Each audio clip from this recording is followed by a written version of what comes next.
Түсіңді бейпіл ауызға жорытпа. Түс Тәңірі жаратқан кереметтің ең кішісі екен. Ол үш түрлі болады. Алғашқысы шайтани түс. Бас аяғы жоқ адамды мазалап, түсініксіз күйге түсіретін шым-шытырық түсініксіз түс. Ел оны шайтанның әсері деп сенеді. Екіншісі періштелер көрсететін түс. Ол таң алдында көрінеді. Өте қысқа және ап-анық болады. Есіңнен шықпайды. Бұл түсті келешектегі жақсылық, жамандық ишараттан белгі хабар деп ырымдайды. Үшіншісі қияли түс. Бұл шайтан мен періштенің әсерінсіз адамның өзі көретін түс. Мұны адам қатты шаршағанда немесе қатты ойланып мазасызданғанда көреді екен. Түс сөзінің төркіні реңсіз дегенді білдіреді. Адам түсті жору арқылы оған рең түс береді. Дұрыс жорылмаса, түс өңінде құбылып кетеді. Ертеде бір малшы қазақтың жас келіншегі түс көрген екен. Оның аяғы ауыр екен. Түсінде екі көкжал арлан қасқыр екі омырауын жұлып жеп жатады. Түсінен шошып оянса, таң рауандап атып қалған екен.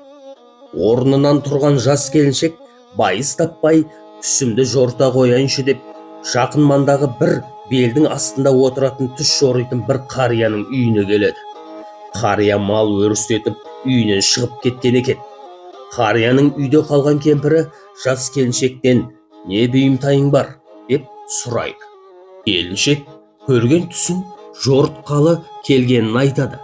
Кемпір «Қандай түс?» дейді. Келіншек түсін айтып береді. Кемпір «Әттеген ай балам, жақсы түс көрмепсің. Сені екі қасқыр талап жейді екен» деп жамандыққа жориды. Жас келіншектің үрейі ұшып кетеді. Үйіне қарай тұра жүгіреді. Сәлден соң түс жорушы қария үйіне оралады. Кемпір алдынан шығып, жас келіншектің түсін жорып бергенін айтады. Қария кемпірін қамшымен тартып жіберіп, «Жақсы сөз, жарым ырыс деген. Аузыңнан бір жақсы тілек шықпады ма? Түс жорушысын тапқанша қыл көпірдің үстінде, ұстараның жүзінде тұрады. Жамандыққа жорысаң, жолдан тайып кетеді. Түс көргенді майып етеді. Түстің жақсылығы жорушудан» деген. Келіншектің түсі киелі түс екен. Көкжалдай егіз ұл туатын еді. Омырауын жұлып жатқан көкжалдар сол емес пе?